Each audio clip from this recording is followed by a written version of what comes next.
নমস্কার বন্ধুরা, আমি শুভজিৎ। তোমরা দেখছো মাই টিনি গার্ডেন ইউটিউব চ্যানেল। তো আজকে আমার একটা পার্সেল চলে এসেছে। চলো দেখে নেওয়া যাক পার্সেলের ভিতরে কী আছে। তো পার্সেলটা আনবক্সিং করা যাক, চলো।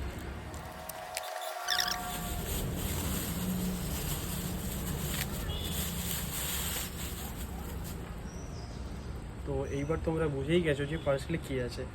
পার্সেলে আছে দুটো ভ্যারাইটি টিউবার।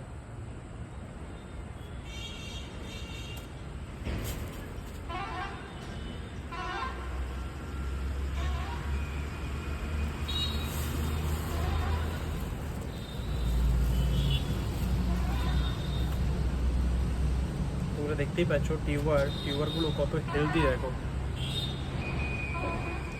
আরেকটি টিউবার কতটাই হেলদি বুঝতেই পারছো। তো এই দুটো আইডির নাম অবশ্যই তোমাদের বলবো। এই দুটো এই আইডিটার নাম হচ্ছে পিঙ্ক মিস্ট। এই আইডির নাম হচ্ছে পিঙ্ক মিস্ট, আমি অবশ্যই স্ক্রিনে দিয়ে দেবো। এবং এই আইডিটার নাম হচ্ছে ন্যাগুয়েথ লাইন এই আইডিটার নাম। এবং এই দুটো আইডির ফুল কী অবশ্যই আমি স্ক্রিনে দিয়ে দেবো, তোমরা ওখান থেকে দেখে নেবে। তো আজকের ভিডিও এই পর্যন্তই। সবাই ভালো থাকবেন, সুস্থ থাকবেন।